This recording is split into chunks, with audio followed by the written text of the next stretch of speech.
Inihahandog ng Philippine Air Force at ng himpilan ito ang programang gagabay tungo sa kapayapaan ng bawat mamamayan at pag-unlad ng buong pamayanan. Usapang Pangkapayapaan, Usapang Pangkaunlaran. Isang mapagpalang hapon sa ating lahat at magandang araw, Northern Luzon. Welcome po muli sa ating programa, ang Usapang Pangkapayapaan, Usapang Pangkaunlaran. Sa ngalan po ng ating Commanding General, Philippine Air Force, Lieutenant General Stephen P. Pareño, Philippine Air Force. Sa ating Commander NOLCOM, Lieutenant General Colonel G. Buca, Philippine Air Force. Butihing Wing Commander, Tactical Operations Wing, Northern Luzon, Brigadier General Rocky J. Binag, Philippine Air Force. At sa pangunguna po ng aming Director for CMO, Major Jacqueline O. Jimenez, Philippine Air Force. Ito po ang programang magbabahagi sa inyo ng siksik at makabuluhang impormasyon na may kinalaman sa pagsulong natin ng kapayapaan at kaunlaran. Ang programang ito ay kasalukuyan ring mapapanood sa Facebook page ng Taunol. I-search nyo lamang po ang Up Northern Luzon. Sa pagsisimula, ang aming Director for CMO, maaari po kayong pumati sa mga nakatagkilik ngayon at ipakilala ang mga makakasama natin sa araw na ito. Magandang hapon at magandang buhay po sa ating lahat.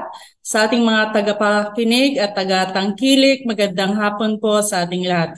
Ang programang ito ay napapakinggan din po sa radio stations ng DZTC Radio Pilipino Tarlac tuwing Sabado ng alas 11 hanggang alas 12 ng tanghali at sa GBAM 792 tuwing Sabado alas 5 hanggang alas 6 ng hapon.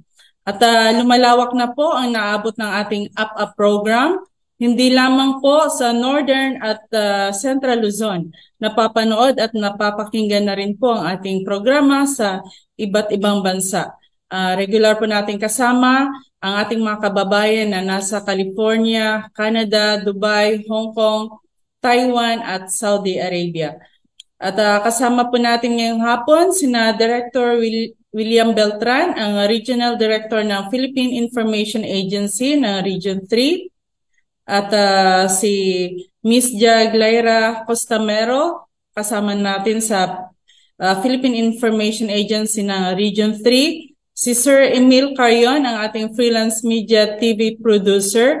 At ang ating resource speaker na si Miss Vilma P. Agapito, Vice President ng Social Security System ng Luzon Central Division 1 na formal pong ipapakilala sa atin maya-maya. Nais rin po naming batiin sa ating programa ang mga Philippine Air Force units na nasa area of responsibility ng Northern Luzon Command. Ang Air Defense Command, Air Logistics Command, Air Force Reserve Command, 14th Maintenance Wing, 420th Supply Wing, 355th Aviation Engineer Wing, 5th Fighter Wing, 710th Special Operations Wing, Air Force Research and Development Center, 2nd Air Reserve Center at 600th Air Base Group. Meron din po tayong mga kasama na mga reservists ng 1st at 2nd Air Force Wing Reserve at mga non-government organizations tulad ng Kakibat Civicom, Estet VIP, Christchurch Ortigas, New Clark's Cyber Elite Security and Investigation Services Corporation, Hong Kong International Christian Life Center at ang Clark Metro Eagles Club. At kasama po natin ang ating mga Tactical Operations Groups 1, 2 at 3. Katuwang po natin sa ating programa ang 1st CRG, CRS, AFP. Sir Will, sa pagkakataong ito, maaari na po nating may pakilala ang ating resource speaker at pangunahan na rin po ang ating talakayan. Magandang hapon, Sir Will. Magandang hapon sa iyo, Major Jackie, at magandang hapon din po sa lahat ng mga kasama natin sa ating programa ngayong hapon dito sa Zoom at of course, yung ating pong mga masusugid na tagapagtangkilik ng ating programa sa radyo, sa Facebook. Magandang hapon po sa inyong lahat. Major Jackie, nakikita ko si Emil mukhang nasa bus pa, no? Emil. Nasa biyahe. Ang kapapapuntan niyan, Emil. Anyway, mamaya magtatanong din. Tama po.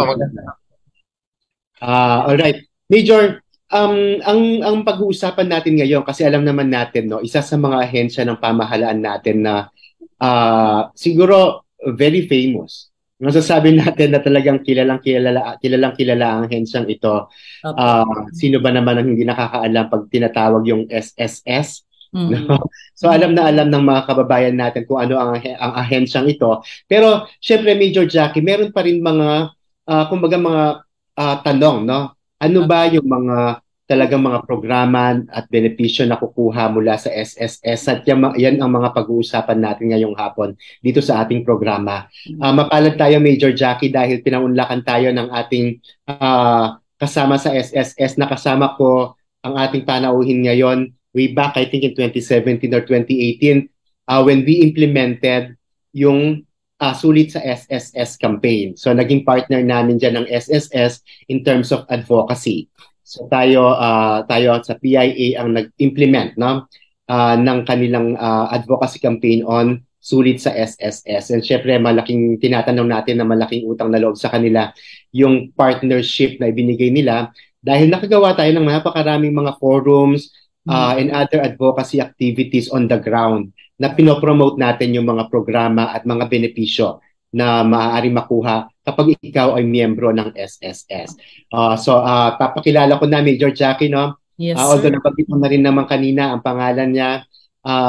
Ang ating pong panauhin ngayong hapon, walang iba po kundi ang Vice President ng Social Security System, Luzon Central Division 1, si Miss Vilma P. Agapito. Miss Vilma, maraming salamat po sa pagpapaunlak ninyo. Magandang hapon po sa inyo.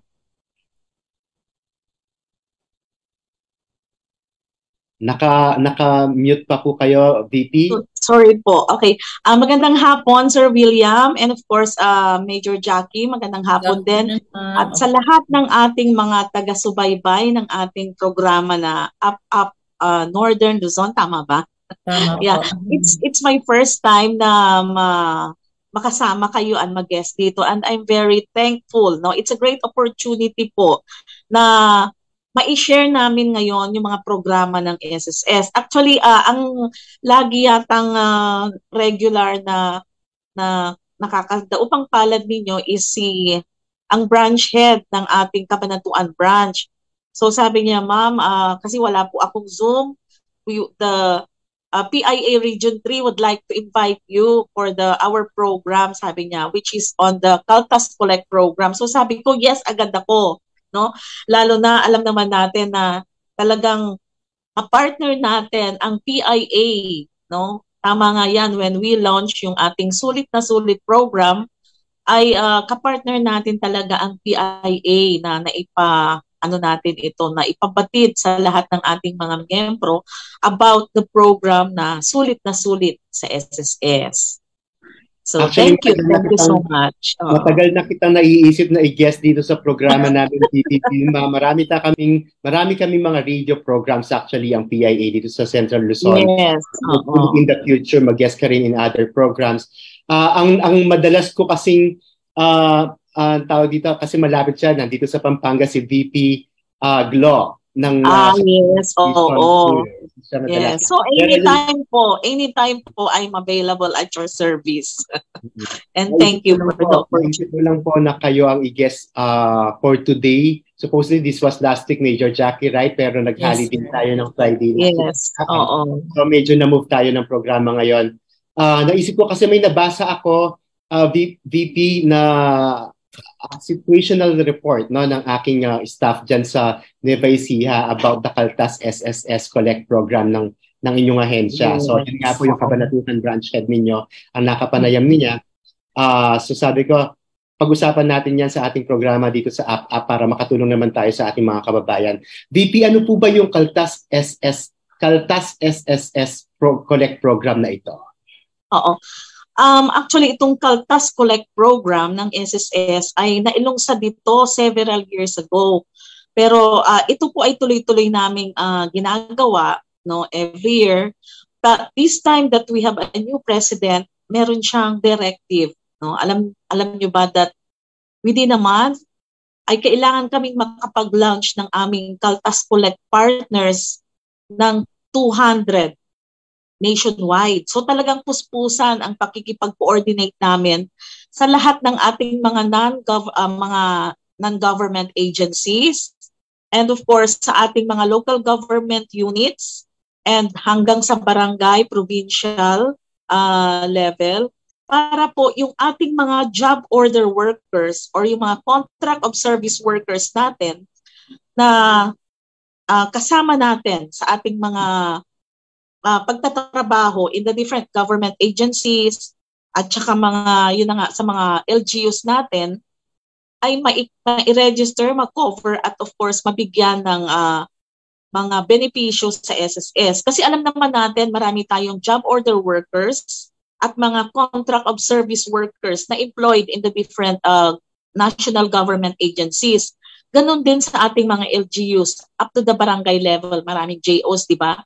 These JOs and these COS ay hindi po sila covered ng GSIS kasi hindi naman sila regular employees. They are really considered as a contract of service or job order workers. So, para po mabigyan natin sila ng social security protection, ay nakikipag-partner kami sa mga iba-ibang government agencies para po sila ay ma-cover, ma-register, and of course, makapag-contribute sa SSS at of course, pag naka-register sila, nakapag-contribute, makakapag-avail sila ng mga benefits in times of contingencies. No? So, marami tayong national government agencies, actually, ang DepEd, ang DPWH, lahat TESDA, no, to name a few, and even yung mga Philippine Carabao Center, yung sa parte ng Nueva Ecija, no, PhilRise, these are examples of mga different government agencies. Alam ko, even with the mga sa armed forces, mga JO dyan.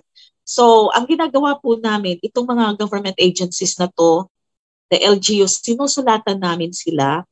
And we are proposing that we undertake a memorandum of agreement with them so that lahat po ng JOs ay ma-register nila sa SSS. And of course, i-assist po namin sila kung paano sila makapag-remit, no? Hindi na magbabayad ng isang member or isang JO ng individual. It will be through the government agency. Ikakaltas yan. Kaya nga sabi natin, kaltas collect, ikakaltas sa kanilang salary on a monthly basis, and then i-remit yan ng minsanan sa SSS. So it will really be a big help to these employees na hindi na sila kailangan magbayad on their own, but they will be deducted at i-remit ng kanilang agency. Mm-hmm. Hindi naman kasi sila employees, walang employee-employee relationship.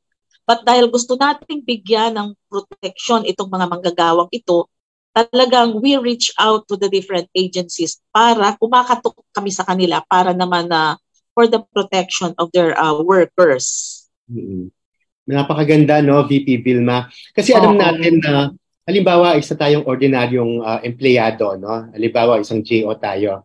Ang madalas kasi, halimbawa, JO ka, Major Jackie, makwento ko na rin, hindi nila alam kung paano ba mag-apply sa SSS. So those are the questions na meron sila Minsan medyo aloof na sila na mag-apply because they don't know the processes. They don't know the processes to undergo sa pag-apply. So napakaganda nito, at least tayo sa government, as government agencies, na na-assist natin sila and nag-guide on how to process their SSS.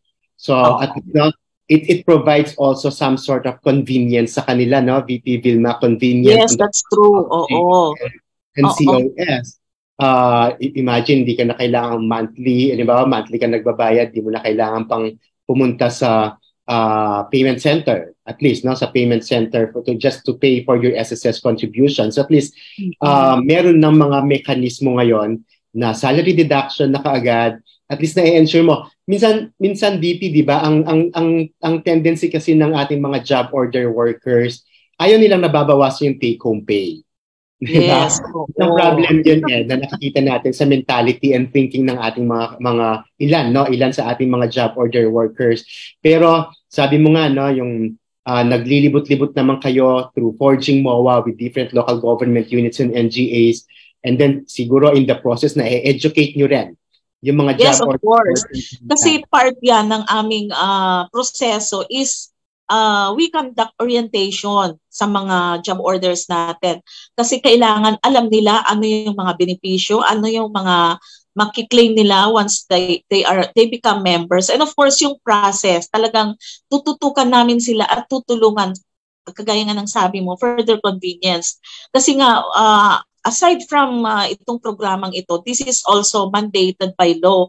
Actually, meron tayong CSC, Civil Service Commission, and the Commission on Audit at saka DBM, Department of Budget and Management, Joint Circular number 1, Series of 2017, na nagmamandato na ang ating mga JO ay they have to be members of the SSS through this program. And of course, this is also anchored doon sa ating batas ng SSS that we have to provide social security protection to all self-employed members. So itong mga JOs natin and COS are considered self-employed members. So yun na nga po, naaayon dito sa batas. Kaya talagang ginagawa namin ang lahat para naman matulungan itong ating mga job order workers kasi kawawa naman sila, no? Hindi sila member ng GSIS, hindi kagaya sa atin. GSIS members sila, so they are assured of the benefits that the SSS can give, like for example, no, in case of sickness, may sickness benefit sila. Pag nanganak, may maternity benefit, may disability benefit in case na magkaroon ng disability. And of course, yung retirement, pag at the age of 60, pag na-separate na sila, they can file the retirement benefit. In case of death, lahat naman tayo papunta doon, ano? With only 36 months contribution, pension na agad ang surviving spouse and the minor children. And of course, the funeral benefit. Marami din tayong mga bagong benepisyo ngayon na binibigay, like yung unemployment benefit, and of course, yung pension loan for the retirees. Yan yung mga bagong latest na programs na binibigay ng SSS. So lahat po ng mga ito ay pwedeng i-avail ng ating mga job order workers kasi na sila, covered na sila sa SSS. So it's parang lumilitaw, VP Vilma, no? This is no different from the regular SSS membership that you offer. Yes, oo. Personnel. So it's just really the same, no? May enjoy mo rin yung sa mga dun sa Kaltas program ninyo, may enjoy din ng ating mga job order workers and COS, no? Yung mga benepisyo sa ilalim ng SSS. Lahat yan, no? So, dahil self-employed members sila, meron na din silang employees compensation. No, nagkaroon tayo ng pagbabago sa ating batas, no, na ang mga self-employed members ay covered din ng employees compensation. We just only 10 peso contribution in case na merong pagkakasakit or maging disabled sila or in case of contingency like that na work-related. May pension ka sa SSS, may pension ka sa AC, so double compensation yan. Kaya napakaganda na maging self-employed member sila kasi nga dalawang benepisyo na yan. Dapat maintindihan din ng ating mga kababayan, VP Vilma, no, na ang SSS contribution natin, hindi talaga siya bayad. It's an investment.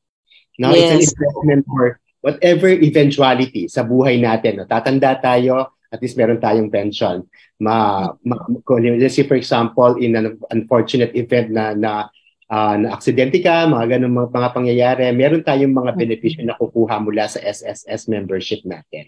So, VP Vilma, siguro at the rate you're going, kasi I understand the Kaltas Collect program was implemented way back 2013. So, it's been running for about 10 years already. Yes. About 10 years already. At the rate you're going po, meron ba tayong mga figures na hawak dyan, VP Vilma, kung ilan na yung mga as of November 2022, we have 2,207 government units.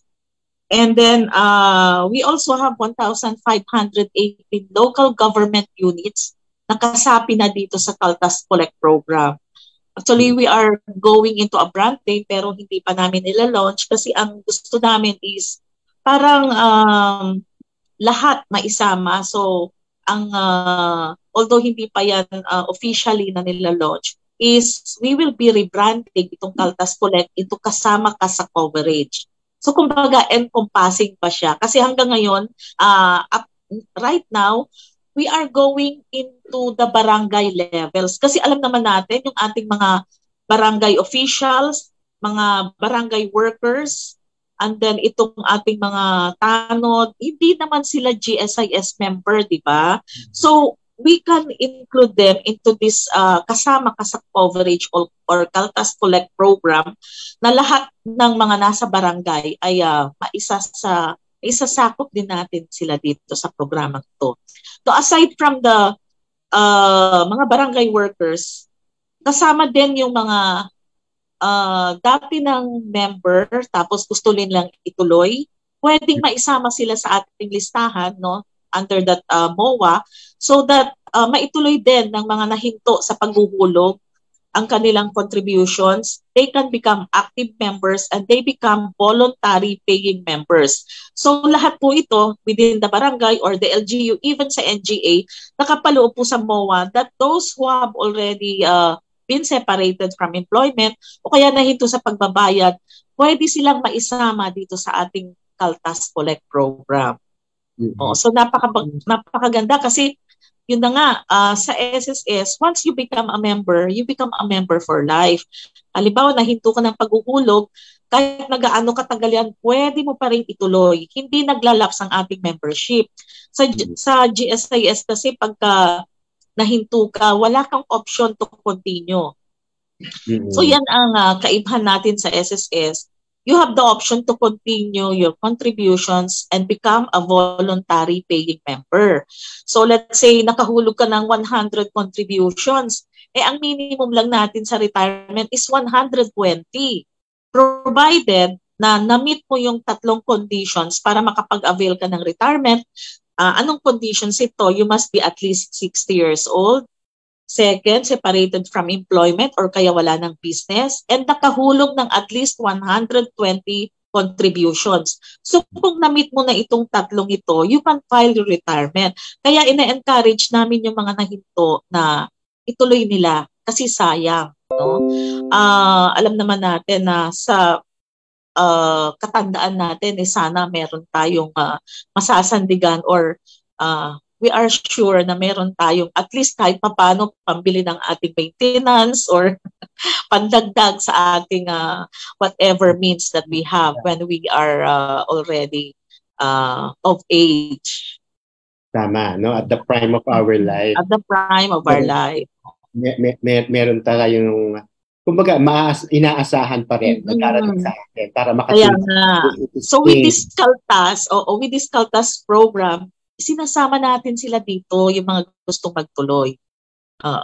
Isasama nila. Kasi meron kaming master list dapat nahihingin. Like for example, sa DepEd, no, hihingi kami ng listahan ng mga job order workers. Pero halimbawa, yung mga regular teachers dyan, regular employees, dati silang member, no, nahinto, pwede silang magtuloy, kasama sila dito sa kakaltasan. So that all of those who wants to continue, they will be given the opportunity na hindi na sila isa-isa pang pumupunta sa amin na inaalala pa kung paano sila magbayad. No? Although ngayon we have several online payment channels kung paano magbayad. Pero yung may mamimiss ka ba, mas maganda yung alam mo na regular, may kaakibat ka na tutulong sa'yo na, okay, at least naman yan, dinededuct na sa sweldo ko, hindi ko na inaalala. Ganun ba? Tama yan. Really convenience on their part. Yes. Lalo na nabanggit mo, BP Vilma, yung mga nawalan ng trabaho during the pandemic, na more or less nahinto rin yung kanilang mga pagbabayad because they didn't have any income during those times, especially at the height of the pandemic. No? So it's really a good opportunity for them also to avail, no? Pero sabi mo kanina, VP Vilma, no, meron na kayong mga more than 2,000 government organizations and more than 1,500, I guess, na local government units that you have forged partnerships with already regarding this Caltas Collect program. VP Vilma, hindi naman po ba kayo nahirapan in convincing them? Because I know, no, parang I don't know how to say that. Baka kasi iniisip nila it's an added burden on the part of these organizations to, para asikasuhin yung mga papers ng mga to. Paano po natin ini-ensure na hindi naman din ganun nahihirapan yung ating mga partners for this program? Actually, syempre kailangan namin ipaliwanag sa kanila because when we enter into the MOA, merong responsibilities ang agency and meron ding responsibilities ang SSS. So ang maganda dyan is that syempre through payroll deduction, meron tayong tinatawag na i-issuehan namin sila ng agency reference number. Yung agency reference number na yan yung gagamitin sa pagre-remit. So that pag niremit yan, may master list din tayo. Andun yung tamang SSS number ng employee, yung pangalan niya, and then yung amount. So with this master list and of course itong ARN, yun na yung facility natin para makapag-remit sila ng mabilis at convenient. Hindi na siya piecemeal. So talaga namang of course we need help also ng kanilang admin section or the accounting kasi nga may report silang gagawin, i-deduct sa sweldo, but very convenient kasi meron na kaming programa para dyan. Basta masunod lang nila yung aming format and then they give it to us, kami na po ang bahala na mag-post later. And then ibabayad lang naman nila yan through the different payment channels natin o kaya sa ating mga tellering facilities sa mga branches. And of course, i-assist namin talaga sila because during the scheduled payment, nandyan din ang ating mga account officers to assist them. Binibisita namin talaga sila. That's good to know, no? And siguro on their part, yung mga partners natin, no, VP Vilma, ng mga local government units, other national government agencies that na talaga nag-push ng partnership sa inyo regarding this Caltas Collect program. Siguro ang kailangan lang natin isipin, hindi siya dagdag trabaho.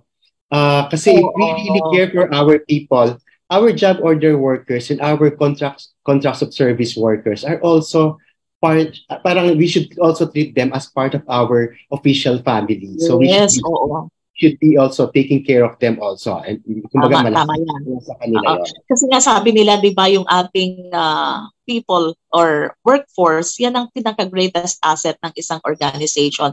So we really have to take care of them. No?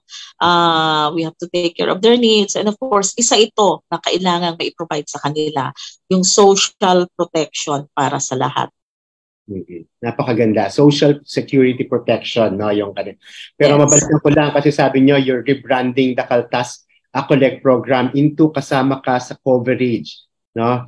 Actually, this is a good idea also kasi it makes it the title itself makes it more inclusive, no? Parang yun ang idea siguro ninyo, and everybody should be members, no? Especially if you are in the private sector. Kung hindi ka taga-government, you should be member of the SSS because of all the benefits na pwede mo mapakinabangan out of it. VP, siguro on the part of those job order workers natin and contract of service workers natin in the government, one thing na natanong siguro nila about this program is magkano ba yung kailangan kong bayaran? I'm just earning this much. So magkano yung magkano yung ikakaltas sa akin just to be a member of SSS? A minimum contribution ngayon is 570. 560 for SSS and kagaya ng nabanggit ko kanina, 10 pesos for AC. Because as of now, ang ating contribution rate is 14% and the minimum monthly salary credit is 4,000. So 4,000 times 14%, that's equal to 560.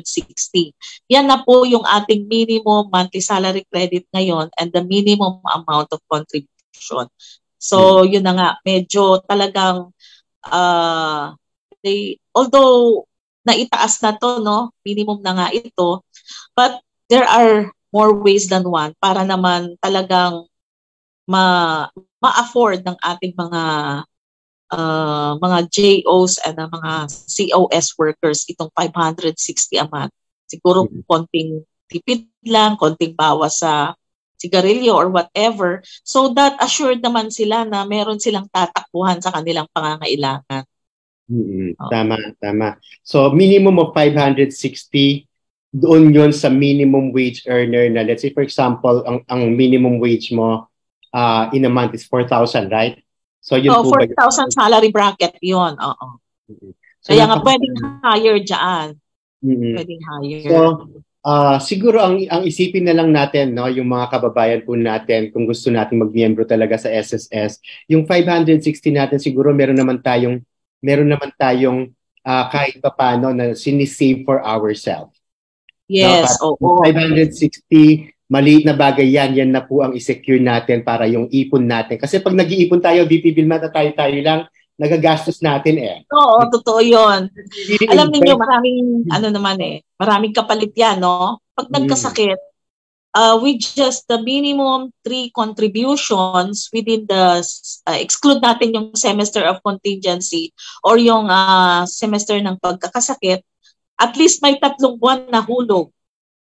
Pwede nang mag-avail ng sickness benefit for a minimum of 4 days up to a maximum of 120 days a year. Pero mas maganda sana kung nakompleto niya yung 6 months, excluding the semester of contingency, buo yung matatanggap niyang benepisyo. Kaya nga, it is very important na tuloy-tuloy ang pagbabayad. No? With the minimum number of contributions, pag nagkasakit ng even home confinement, halimbawa, nagkaroon ng flu, pwedeng i-file yan na sickness. Yun na nga lang, kailangan yung gumawa ng humingi ng medical certificate, and then of course may form kami dyan that has to be signed by a physician para naman mai-submit nyo sa amin yung mga documents na kinakailangan. And ganun din ang maternity. Ang maternity benefit natin ngayon ay up to a maximum of 105 days. So medyo malaki na ang maternity benefit. Alam niyo ba kung magkano ang maximum amount? Kung maximum ang hinuhulog, it's 70,000 ang benepisyo. No, with 3 contributions then, at least 3 contributions or 6 contributions, exclude mo yung semestre ng panganganak, ay meron ka rin makapag-avail ka rin ng ating maternity benefit. No, so ganun din for sickness, for disability, para magkaroon ka naman ng pension sa disability at least 36 months, excluding din yung semestre ng pagiging disabled, magkaka-pension ka rin depende on the degree of the disability. So pwedeng 8 months, 36 months, or pwedeng lifetime yan kung total disability naman ang iyong nakuhang sakit. No? So in case of death then, at least 36 months, magpe-pension na rin ang surviving spouse and the minor children, legitimate or illegitimate, limited to 5 minor children. So, pag less than 36 months, syempre lump sum na yan. No, laging transferable sa wife yan. So parang, alam mo, ang VP Vilma, no, yung mga benepisyo ng SSS encompassing, as you've said earlier, yes, encompassing, lahat na nang pwedeng mangyari sa buhay mo na hindi hinaasahan. No, para may benepisyo kang makukuha kung ikaw ay miyembro at aktibong miyembro ka ng SSS. VP Vilma, balikan lang po namin kayo later in a while. Meron lang po tayong mga updates from our colleagues po sa Philippine Air Force. Major Jackie? Yes, Sir Will. At narito po ang mga ulat ng mga naging kaganapan dito sa Northern Luzon area. Bagong pasilidad ng Naval Forces Northern Luzon sa ilalim ng TICAS project ng gobyerno. Pinasinayaan na sa La Union. Ating silipin at alamin ang karagdagang detalye sa report ni Elmo Gaspar.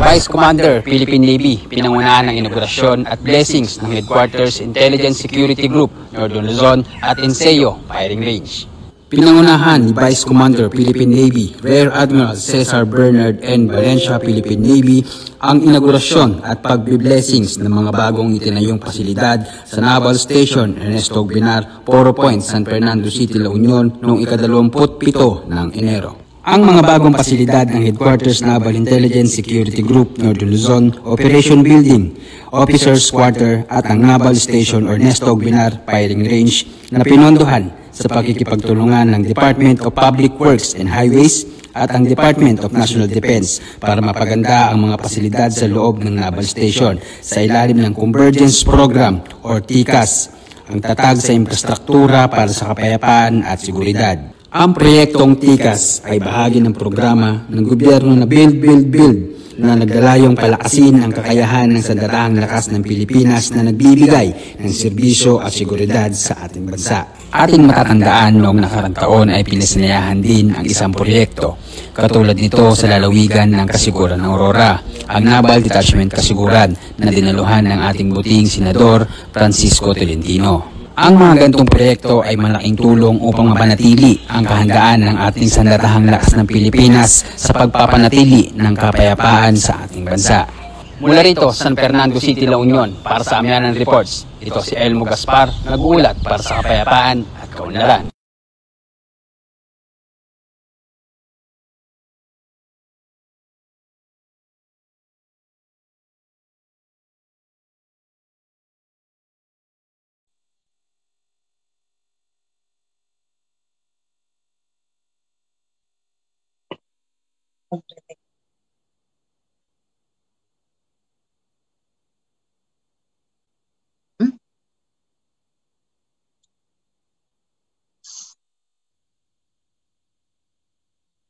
Ayun. Sige po, sir, at babalikan po natin yung ibang balita, no? Medyo nagkaroon lang po ng technical problem. At ayun po, ma'am, napakaganda po talaga ng programa ng SSS, no? Sa katunayan nga po, meron akong hipag sa ibang bansa, no, sa Hong Kong. At lagi niya akong yung mini-message kapag may mga kasi ang kagandahan din po ng SSS, nagre-remind po through emails kung may mga bayarin, kung may mga webinars, may mga seminars na pwedeng mapapanood. Ayun, at lagi siyang nagsasabi na, Ate Jack, manood tayo ng ganito sa SSS, sabi niya. At talagang ma'am, napakaganda dahil nga po yung ating programa, kahit na yung ating programa ay sa ating bansa dito sa Pilipinas, pero yung mga kababayan natin na nasa ibang bansa po, malaking bagay na natutulungan din po sila kasi kahit na nasa ibang bansa sila, pwede na rin po silang magbayad through online payment. Ayun yes, po. totoo yun. Opo. At ma'am, magtatanong din po pala ako, ma'am, kasi meron po kaming kasama dito sa headquarters. Noong civilian pa po siya, nagbabayad po siya ng SSS contribution. Kaya lang po nung nakapag-join na po siya sa Philippine Air Force, hindi na po niya naituloy yung kanyang pagbabayad. Pwede pa rin po ba siyang magpatuloy sa kanyang contribution kahit na member na po siya ng Philippine Air Force? Oo naman. Yan yung sinasabi natin na mga voluntary paying members, pwede niyang ituloy, and we suggest nga na ituloy niya para later on, dalawa yung pension niya. Kagaya ko po, syempre sa GSIS tayo, pero dahil ako'y galing sa private company noon, tinuloy ko. Ngayon, nung nag-60 ako last year, final ko na yung retirement ko. Kaya nagpe-pension na ako ngayon sa SSS. Pero syempre hindi pa sa GSIS kasi hindi pa ako retired. So yun ang kagandahan. No, ang suggestion ko ituloy niya, and then maganda mag-maximum siya. Ang maximum natin ngayon is 228 a month. So yan yung maximum salary credit kung saan maibabase yung inyong benepisyo, 20,000 salary bracket, maximum salary bracket.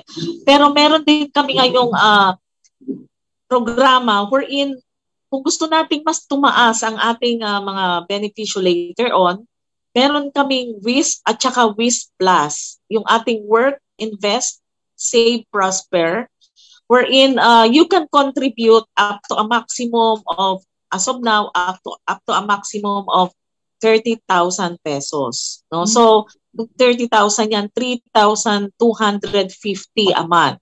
Ngayon, kung gusto mo lang ay mapapasi doon sa computation ng benepisyo, 20,000 or 2,800 a month. Pero kung gusto mo may provident fund ka, ito yung padagdag mo later on sa iyong benepisyo. Pag nag-retire ka, you can avail of the WISP Plus. Pag ikaw ay voluntary or self-employed member. WISP Plus ang tawag natin. No? Pero yung mga nagtatrabaho, may employer, at ang maximum salary credit ay ang salary credit nila ay in excess of 20,000. Let's say 30,000 ang sweldo nila or more, mandatory yung WISP wherein they can contribute up to a maximum of 30,000 na yun. Oo. Kaya yun ang maganda dahil meron tayong Provident Fund. Ito yung additional layer sa iyong benepisyo later on pag ikaw ay nag-file ng retirement or any benefit that you want. Ayun po. At talagang napakaganda, ma'am. Hindi lang para sa pension yung magiging advantage natin na makukuha sa SSS, kundi talagang yun nga, yung nabanggit ni Sir Will kanina na investment. So, kung sakaling talagang kailangan natin ng mas malaking halaga para magamit din natin kung sakaling may mga business tayong kailangang simulan, pwede nating magamit yung ating contribution sa SSS kung sakaling nakapag-retire na po tayo sa ating mga kasalukuyang mga trabaho. Ayan. May dagdag ko lang yung WISP Plus, no? Ito yung parang counterpart ng MP2 sa Pag-ibig Fund. Pero ang maganda dito, mag-invest ka a minimum of 5,000 to a maximum of, walang maximum yan.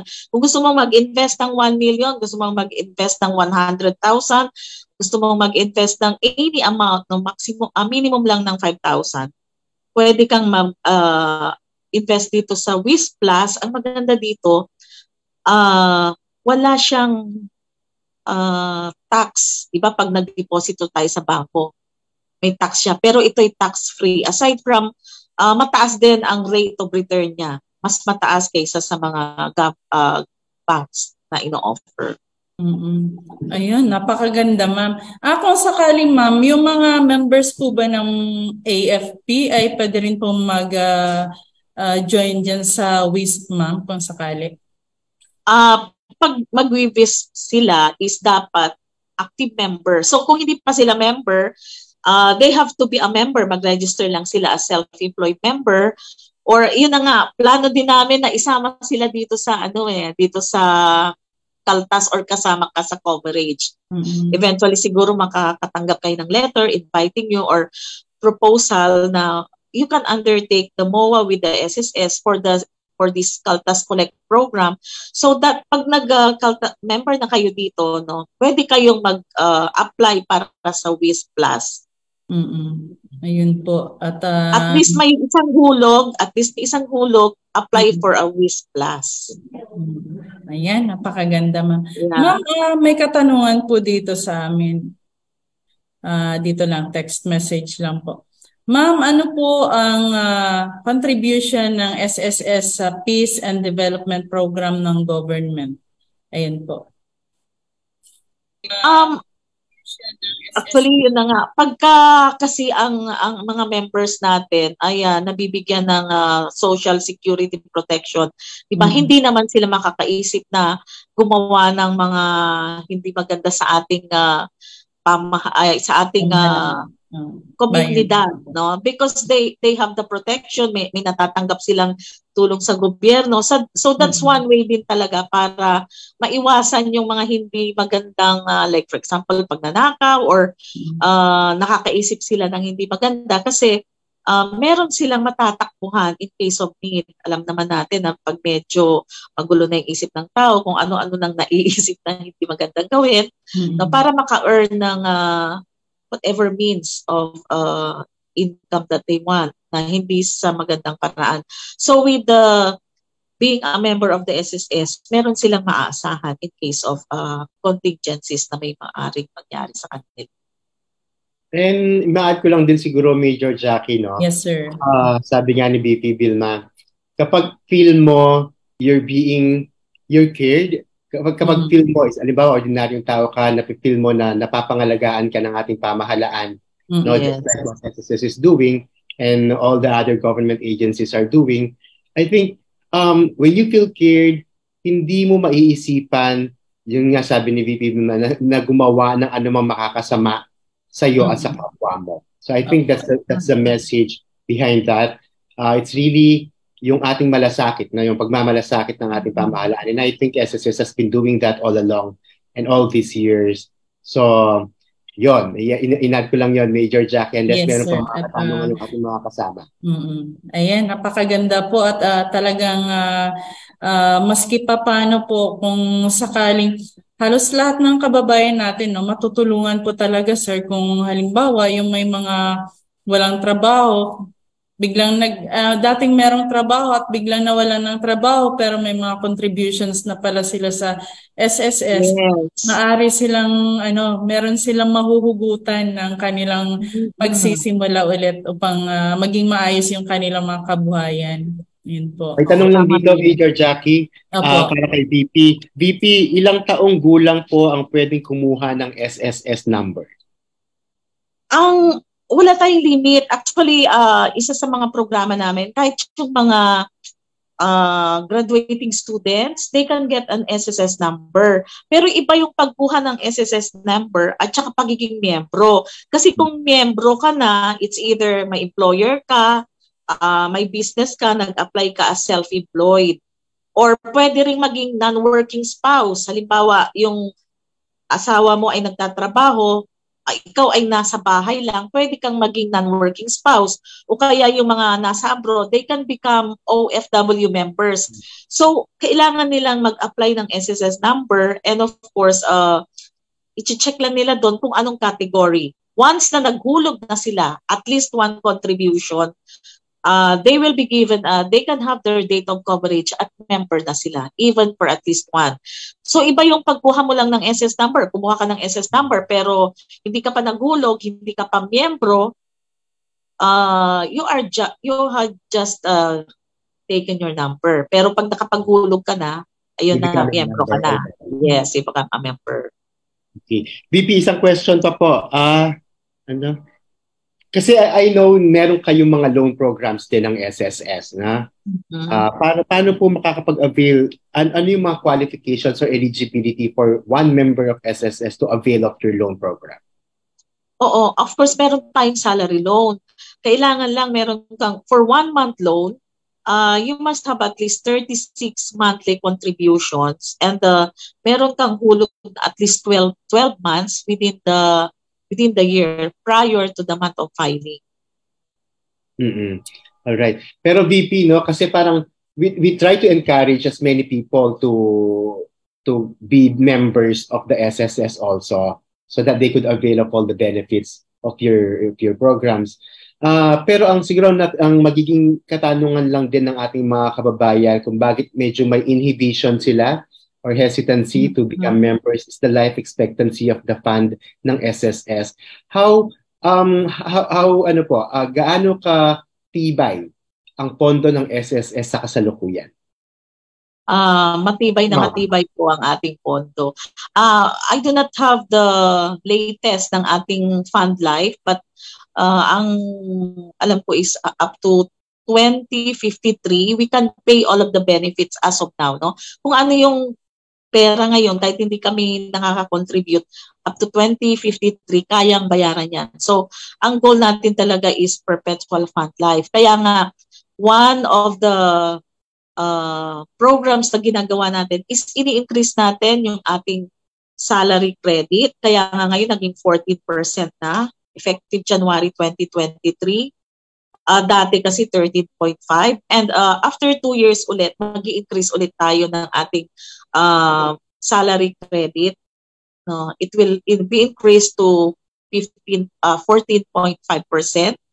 And of course, yung minimum din na ating salary bracket ay ini-increase din natin. Para naman at tumaas din yung benepisyo ng ating mga members. Pero wag nating isipin na ang gusto lang natin is madagdagan yung pondo, pero madadagdagan din ang benepisyo ng ating mga members. Tataas yung kanilang mga makiklaim na benefits kung mataas din yung hulog. And of course, talagang marami kaming nadidisperse na benepisyo ngayon because during the pandemic, nagbigay din tayo ng SPWS. No, nagbigay din tayo ng unemployment benefit and up to now, meron pa rin tayong unemployment benefit. And syempre, yung ating maternity benefit, this was increased from previously 60 or 78 days kung cesarean, pero ngayon 105 days. Kaya talagang mas malaki na ang ating mga benepisyo ngayon. No, so ang ano natin talaga is lahat ng mga employer sana mai-report din ang kanilang mga employees. And of course, kung ano yung salary, sana yan din ang i-remit.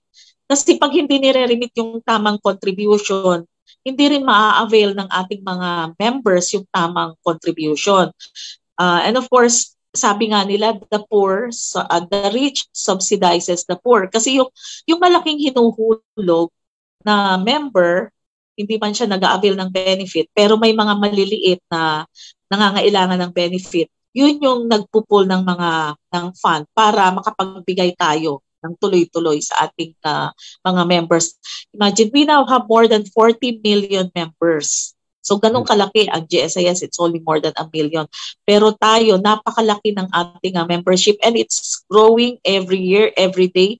Dahil dito sa ating mga ginagawang programa na kino-cover natin lahat ng ating mga kababayan. Kasi ang goal natin talaga is universal coverage. Lahat sana ng Pilipino ay maging miyembro ng SSS. O, parang sa US, di ba? It's good to know, no, VP Vilma, na how sound the fund life of SSS is. Kasi based on my readings lang, no, SSS now projects the fund life to be extended until 2054. So at least, sabi ko kanina 2053. Dagdagan pa ng 1 year, VP. So mas matagal. So you're secure. Yung mga in-invest mo with your contribution sa SSS are really secured. Di ba? Parang ganon. And I think naman, I'm very sure that SSS is continually finding ways to extend the life expectancy of the fund ng SSS. May katanungan lang, VP Vilmas, ang kasama natin po na si Emil Carion. Emil, may katanungan ka ba para kay VP Vilma? Yes, magandang hapon, Direct Will. At kay Ma'am Vilma, magandang hapon po at sa lahat ng mga nakikinig at nanonood sa atin. Magandang buhay po, Madam VP. Tatanong ko lang po sana kasi may nag-chat po dito ngayon, paano daw ang magiging status ng isang member na dati regular employee siya, tapos nag-freelance, so ngayon babalik na magiging regular employee ulit. So paano magiging magiging arrangement, ma'am? Kung employed ulit siya ngayon, ire-report lang siya dapat ng employer niya. Ire-report siya. And then, of course, the employer has the responsibility to remit the contribution. So, sa employment history niya, lalabas doon, dati siyang may employer and then freelancer. Kung nag-self-employed siya or voluntary, makikita lahat yun sa kanyang employment history. And then, kung may employer siya ulit ngayon, dapat it's the obligation again of the employer to report him as the employee and of course to remit the contributions. So makikita lahat yun, lalabas lahat yun sa kanyang data. Kaya kailangan i-report siya ng kanyang employer. Yes, ma'am. Naku, maraming salamat po. May isang tanong pa sana, Sir Will. Okay lang po? Sige, Emil. Sige. Yes, ma'am. Ano daw pong program nyo para sa mga tricycle drivers at sa mga taxi drivers, lalo na sa mga taga-blue taxi dyan sa Pampanga? Kung meron kayong SSS program sa mga ganito, taxi drivers, tricycle drivers, or jeepney drivers, para naman mabawasan ang init ng ulo daw nila pag sila ay nasa kalsada kung may SSS benefit sila. Oo. Di ba meron na tayo nilunsad noon na ano ba to? Yung paghuhulog, Alcansya program. Alcansya. No, wherein they can contribute regularly or daily, pero yun na nga, wala na tayong physical alkansya ngayon eh. Ang kailangan lang nilang gawin is that mag-member sila siguro through may asosasyon ba yan? May grupo ba? Kasi mas maganda kung through associations or through individual members. Kung may asosasyon sila na tricycle association or Meron mga daw jeep po. drivers. Meron daw po. Meron. Oho. Hayaan ninyo i-ano namin sa kung saang branch nakakasakop so that mapuntahan yung association na yan at ma-register natin sila sa SSS. And then of course, they will have to individually register as a member. Kung dati na silang member, ituloy lang nila. Kung may SS number sila, yun ay gagamitin because ang SS number is a lifetime number. Kaya papupuntahan po namin sila kung anong branch ang nakasakop sa kanila para matulungan sila sa kanilang registration and payment. Saan po yan, sir? Saan po sila? Sa Pampanga po, sa Pampanga, sa Angeles City. Sa Angeles City, opo. I-refer po namin kayo sa ating Angeles branch headed by Miss Normita Cruz para po ma-assist sila mapuntahan yung kanilang asosasyon. Bigay mo na lang siguro yung detalye. Pakibigay na lang yung detalye sa akin later on para i-endorse ko kay BH Normita Cruz. Opo. Maraming salamat po, Ma'am VP, at back to you, Director Will, at sa mga nag-enjoy sa traffic ngayon, enjoy the view. Thank you, Emil. Thank you for your question. VP, sa chat box lang, merong question na mula kay Sergeant Rodolfo Batitay. Good afternoon po. Tanong ko lang po, dati regular akong hinuhulugan ng employer ko pero umalis na ako sa dati kong employer ngayon. Ngayon nagtrabaho ako ng almost 5 years pero hindi naman kami binayaran ng SSS ng kumpanya na pinagtrabahuhan po. Kung ngayon, ano po bang dapat gawin? Kapag may mga delinquent employers tayo, VP. Ganito po, ang pinakamagandang gawin nila is i-report nila sa amin kung ano yung employer na yan. Meron kaming pinapa-fill up na form to guide us naman, no? Kung para mapuntahan at maano yung employer na yan, na mai-report yung employee na yon. So wag silang matakot kasi confidential naman yan.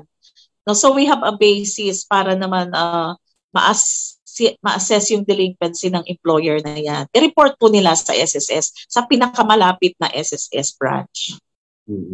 Kasi sayang yan. Dapat mahulugan pa rin yan ng employer kahit na wala na siya. Alright. Anyway, VP, we're just running out of time. Ang dami natin kailangan papagkwentuhan, no? Nag-enjoy po kami nakausap kayo ngayong hapon. Hindi kami nahirapang magtanong because you explained everything very well. Hopefully ma-invite pa po namin kayo some other time, no, to discuss other programs. Anytime po, sir. Siguro, VP, one last ano po bang parting message nyo for our viewers and listeners ngayon? Okay.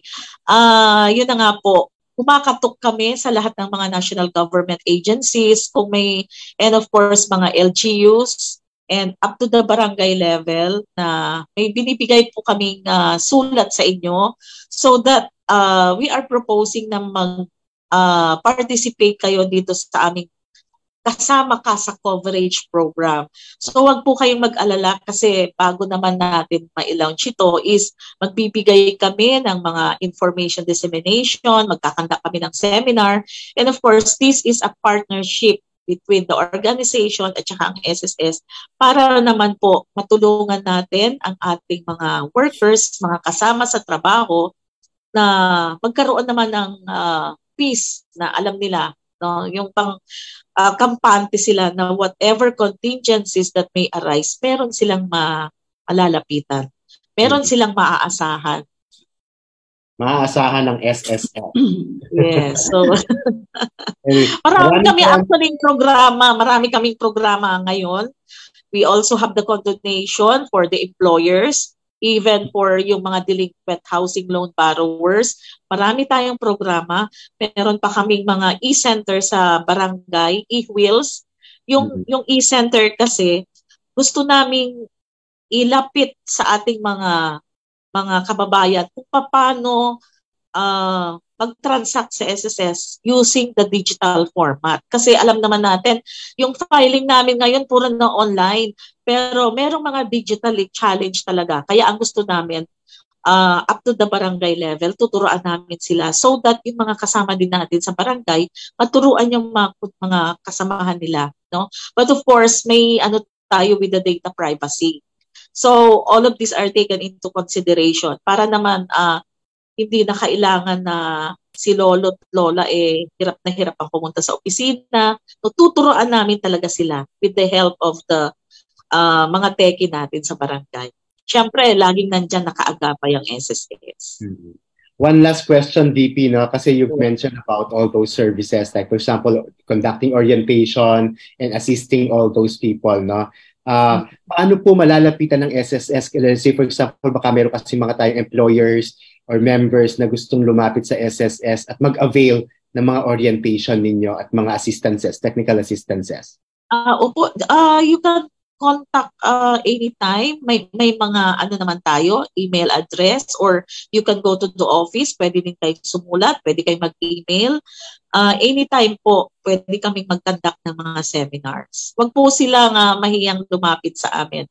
Anytime po, we can conduct seminars, orientation. And maybe bisitahin din yung website ng SSS po for further details and more information about the different services. It's www.sss.gov.ph. And yung Facebook nyo, very active, VP no? Philippine Social Security System. So, i-follow lang po natin yan for more details and information about SSS program. Thank you, VP, and we really enjoyed talking to you this afternoon po. Up to you, Major Jackie. Thank you so much.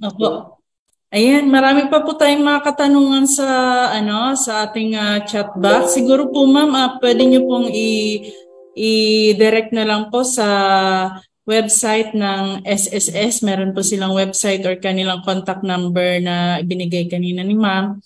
At yun. Sige po, kung sakaling may mga pagkakataon pa po, i-invite po ulit natin si Ma'am Vilma para ma-discuss din po natin yung mga iba pang katanungan. Ayun, maraming salamat po. At maraming salamat po, Ma'am Vilma. Maraming salamat. Maraming salamat, Major Jackie. Opo, napakasaya ng ating usapan at talagang marami pong impormasyon na naibigay sa ating mga kababayan. At maraming salamat po sa oras na ipinagkaloob niyo sa amin. At kay Sir William Beltran, sir, maraming salamat po at sa lahat ng mga kasama natin sa programang Usapang Pangkapayapaan, Usapang Pangkaunlaran, Northern Luzon. And po dahil sa pamamagitan ng ating programa, nakakarating po sa malalayo at liblib na lugar ang ating mga impormasyon. At marami po tayong mga programang pangkaunlaran, kaya tayo po ay may mga ganitong programa, ang Up Northern Luzon, upang sa ganun ay magkaroon ng kaalaman at napapaliwanagan po ang ating mga mahal na kababayan kung ano ang kanilang mga dapat gawin at kung kanino po tamang lumapit upang sila ay matulungan at mag-guide. At pinapaalam po natin sa ating mga kababayan na mahal po natin sila at handa po tayong tumulong. At yun po, wala po tayong ibang pinangarap kundi ang mamuhay ng maayos. Ayan, kaya alamin po natin kung ano yung mga programa ng ating pamahalan. At maraming salamat po. Sa muli, magandang hapon at pagpalain po tayong lahat ng poong may kapal. Maraming salamat po. At dito na po maraming salamat po. Maraming salamat din po sa ating panauhin at mga taga-antabay. Mula sa Town Hall, ito po ang programang Up Northern Luzon, para sa patuloy nating pagtutulungan upang isulong ang kapayapaan at kaunlaran. Inihahandog ng Philippine Air Force at ng himpilang ito ang programang gagabay tungo sa kapayapaan ng bawat mamamaya at pag-unlad ng buong pamayanan. Usapang Pangkapayapaan, Usapang Pangkaunlaran. Ayun, maraming salamat po Ma'am Vilma at talagang napakaganda